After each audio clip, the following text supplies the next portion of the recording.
கொல்கத்தா நீதிபதி, உயர்நீதிமன்ற நீதிபதி ரஞ்சன் தாஸ் அவர்கள் வந்து அவருடைய அந்த பிரிவு விழா, ஓய்வு பிரிவு விழாவின் போது வந்து நான் ஆர்எஸ்எஸ்எல் தான் சிறு வயதில் இருந்ததுனால தான் வந்து என்னால் வந்து நேரம் தவறாமை, கடமை, ஒழுக்கம் அப்படிதான் இருந்தேன். இப்போ நான் பணி ஓய்வு பெற்று விட்டேன், நான் திரும்பவும் ஆர்எஸ்எஸ்ல போய் இணைஞ்சுப்பேன்னு சொல்லியிருந்தார். இந்த கருத்தை நடிகர் பிரகாஷ் ராஜ் வன்மையாக கண்டிச்சிருக்காரு. இதை பற்றி உங்களுடைய கருத்து என்னங்க ஐயா? பிரகாஷ் எந்த நீதிமன்ற நீதிபதி? அவர் ஒரு நடிகன். என்ன படிச்சிருக்காரு அவர்? தெரியலைங்க ஐயா. நடிக்கிறதுக்கு பிடிச்சிருக்கிறாரு. நடிக்கிறதுனா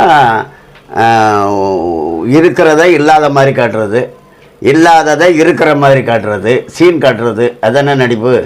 சினிமா நடிகன்னு சொல்கிறீங்களோ? சினிமா நடிகன்.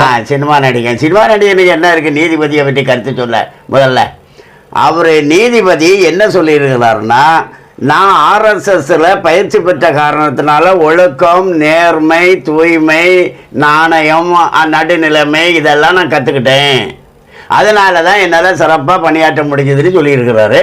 அவர் ஆர்எஸ்எஸ்ல பயிற்சி எடுத்தாருன்னா எவ்வளவு மோசமாக பண்ணியிருப்பார், தீர்ப்பெல்லாம் எப்படி கொடுத்தாருன்னு இந்த ஆள் சொல்கிறான். ஆர்எஸ்எஸ் மோசமானதுன்னு இந்த ஆளுக்கு யார் சொன்னது? இவன் யார்? ஆர்எஸ்எஸ்ல பயிற்சி பெற்றவன் மோசமான தீர்ப்பு கொடுத்துருப்பான், அவன் தவறாக நடந்திருப்பான் அப்படின்னு ஒருத்தன் நினைக்கிறான்னா இவன் தவறானவன் அர்த்தம். இப்போ ஒரு நல்லவன், நல்ல இன்ஸ்பெக்டரு இந்த ஆள் போய் பண்ணார்னா என்ன ஆகும் நமக்கெல்லாம், நம்ம பொழப்பெல்லாம் என்ன ஆகும்னுட்டு ஒரு நல்ல இன்ஸ்பெக்டரை பார்த்து ஒருத்தன் சொல்கிறான்னா அவன் பெரிய குற்றவாளின்னு அர்த்தம். சங்கத்தில் பயிற்சி பெற்றதுனால நேர்மை, நாணயம், ஒழுக்கம் எல்லாம் எனக்கு வந்துடுச்சு அப்படின்னு தான் அவரு சொல்றாரு. அப்போ பிரகாஷ்ராஜ் என்ன சொல்றாரு? நேர்மை, நாணயம், ஒழுக்கத்தோடு தீர்ப்பு கொடுத்தாரா, எவ்வளவு பெரிய தப்பு அது அப்படிங்கிறாரு. அப்போ தீர்ப்பு வேற எப்படி கொடுக்கணும்? நேர்மை இல்லாம, நாணயம் இல்லாம, ஒழுக்கம் இல்லாம, அயோக்கியத்தனமா தீர்ப்பு கொடுக்கணும்னு பிரகாஷ்ராஜ் நினைக்கிறாரு. யாரெல்லாம் அயோக்கியத்தனத்தையே செஞ்சு அயோக்கியத்தனத்திலேயே பொழப்பு நடத்துறாங்களோ அவங்க அப்படித்தான் நினைப்பாங்க. பிரகாஷ்ராஜ் வந்து ஒரு அயோக்கியர்களுடைய அடையாளமா அந்த கருத்தை சொல்லியிருக்கிறார். நீதிபதி என்ன சொன்னார்னா, நான் யோக்கியமா இருந்தது ஆர்எஸ்எஸ் ஆல அப்படின்னு அவர் சொன்னாரு.